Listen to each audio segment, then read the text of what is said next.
अब हम अपनी अगली क्लास में देखेंगे वक्र व्यंजनों का निर्माण। हमने अपने पुरानी क्लास में देखा था सरल व्यंजनों का निर्माण, जो हमने वृत्त के आधार पे बनाया था। अब हम वक्र व्यंजनों का निर्माण भी करेंगे वृत्त के आधार पे। हम इसके लिए एक पूर्ण वृत्त ले लेते हैं।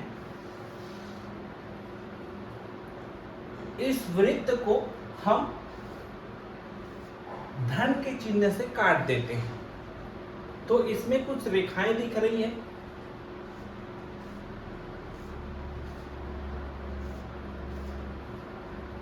अगर मैं इसे घड़ी की दिशा में अगर करना चाहूं तो 12, 3, 6 और 9।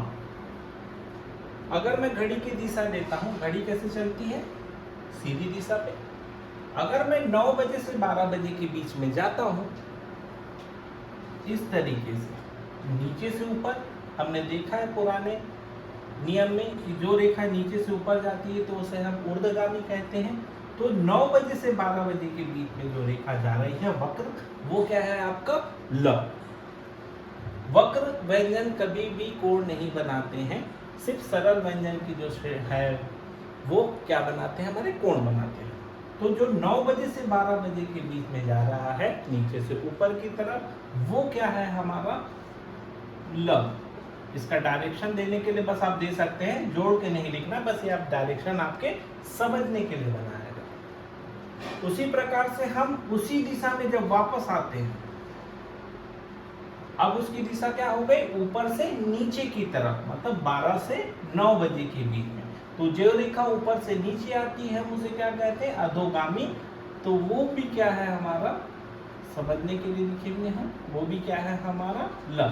तो ल के कितने प्रकार हो गए? एक नीचे से ऊपर जिसको हम ऊर्ध्वगामी कहते हैं, और दूसरा ऊपर से नीचे जो अधोगामी कहलाएगा। उसी प्रकार से हम जब 12 बजे से 3 बजे की श्रेणी में जाएंगे, 12 से 3 जो रेखा ऊपर से नीचे आती है तो उसे अधोगामी कहते हैं। तो क्या हो जाएगा? ये ऊपर से नीचे 12 से 3 बजे के बीच में आता है, वो क्या है हमारा? र। वो रेखा कैसे आई है समझने के लिए हमें तीर का निशान लगा लेंगे, एरो लगा लेंगे। तो ये क्या है हमारा? र। हमने सरल व्यंजन की श्रेणी में भी देखा था, एक हमारा र था जो कितने अंश का कोण बनाता है? 30। तो र के कितने प्रकार हो गए? एक ऊपर से नीचे जो अधोगामी एक वक्र व्यंजन है, और एक नीचे से ऊपर जो 30 अंश का कोण बनाता है और एक सरल व्यंजन है। तो र के 2 प्रकार हो गए, एक अधोगामी और एक ऊर्ध्वगामी। उसी प्रकार से देखिए हमारा, जब मैं 9 से 6 और एक 3 से 6 आऊंगा तो ये क्या है हमारे? श। श कितने प्रकार के होते हैं? 3 प्रकार के होते हैं। ये बाया समूह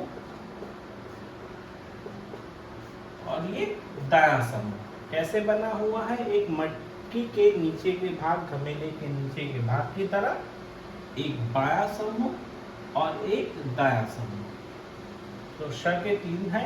अगर ये 4 होते तो हम इसे वर्ग कहते, परंतु ये श के 3, सरलता, षटकोण और षटकोण।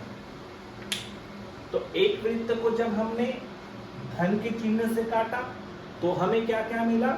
ल ऊपर, ल नीचे, र नीचे और श और बाया भी और दाया भी। इसे भी लिख लीजिए।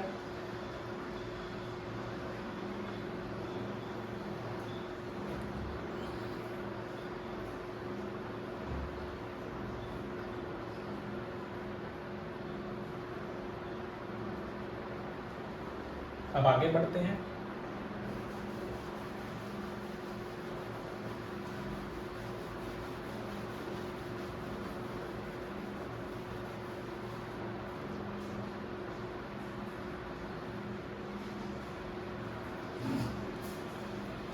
अब पुराने वृत्त को हमने धन के चिन्ह से काटा था।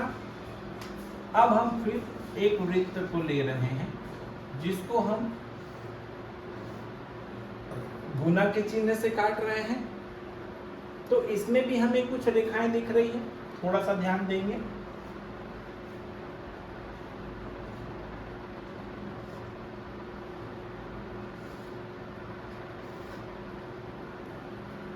अब मैं ऊपर की तरफ अगर देखता हूं तो वो क्या है हमारा म, जो कैसे गया है बाएं से दाएं की तरफ, एक अर्धचांद की तरफ। और जब मैं नीचे की तरफ देखता हूं तो वो क्या है हमारा न। हमने ऊपर की तरफ बनाया, ये हल्का व्यंजन है, हल्का। तो क्या ऊपर की तरफ क्या बन गया हमारा म, नीचे की तरफ क्या बन गया हमारा न, म और न। अब ये हल्के हैं।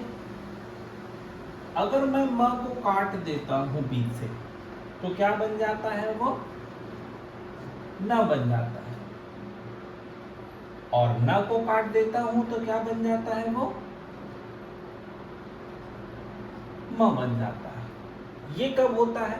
जब हम किसी व्यंजन में न नहीं बनाते तो म को काट के बनाते हैं, म नहीं बनाते तो न को काट के बनाते हैं। एक दूसरे के विपरीत हम जब जरूरत पड़ेगी तो हम उसको कर सकते हैं, पर जब सिंपल और सरल बनते हैं तो म और न ऐसे ही बनेंगे। जब जरूरत रहेगी तब एक दूसरे की दिशा को हम चेंज करके काट के एक दूसरे का निर्माण हम कर सकते हैं। अब ये तो हल्के व्यंजन थे। अब मैं इसे गाढ़ा कर रहा हूं। क्या कर रहा हूं? गाढ़ा कर रहा हूं। जब हम म को गाढ़ा करते हैं तो इसमें पूरा प वर्ग जुड़ जाता है। क्या जुड़ जाता है? पूरा प वर्ग। और म क्या हो जाता है हमारा आधा। प वर्ग में क्या क्या आते हैं? प, फ, ब और भ।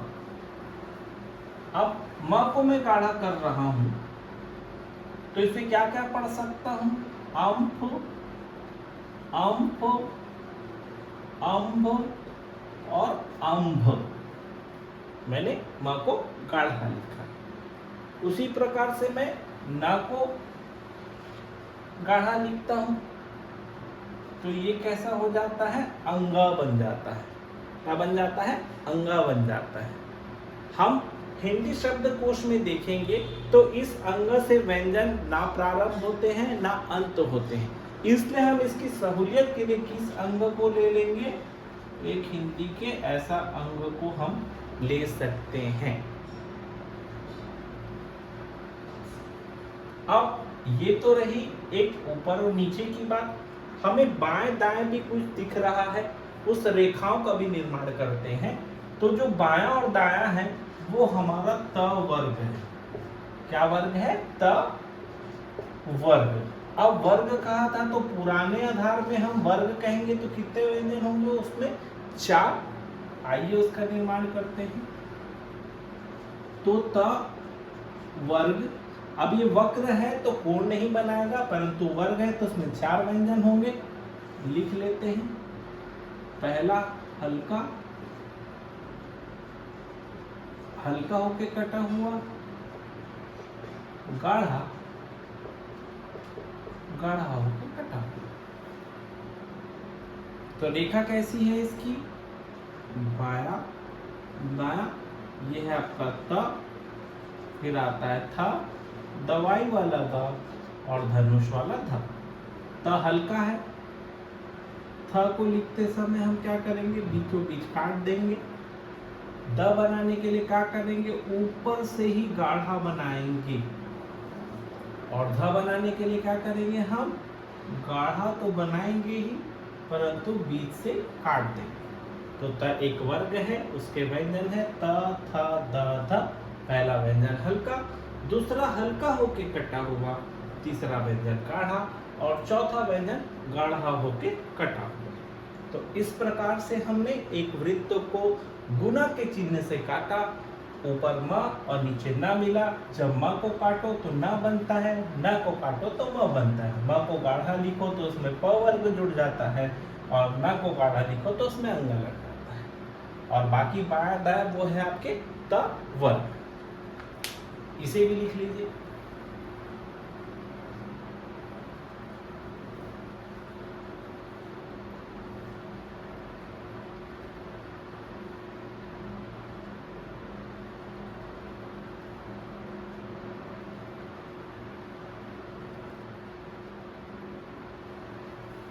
आगे बढ़ते हैं।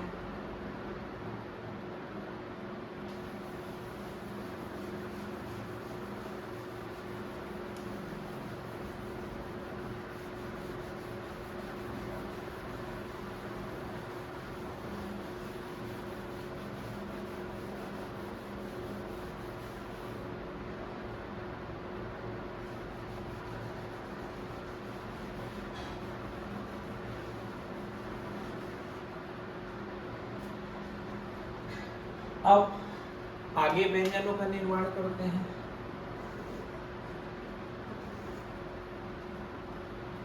अब एक ऐसा निर्माण किया, ये है आपका व। इसमें आपको ऐसे रुक के निर्माण नहीं करना है, इसमें एक कर्व होता है जो बिना रुके बनता है, तो ये क्या है आपका व। ये भी तीसंस की श्रेणी में आता है। जब इसकी दिशा हम ऐसे चेंज कर देते हैं तो ये क्या हो जाता है हमारा य। ये भी तीसंस की श्रेणी में आ जाता है। उसी प्रकार से एक वृत्त बना के ऊपर और एक वृत्त बना के नीचे, ये क्या है आपका ह। तो ह के कितने प्रकार हो गए? एक नीचे से ऊपर ऊर्ध्वगामी, एक ऊपर से नीचे अधोगामी।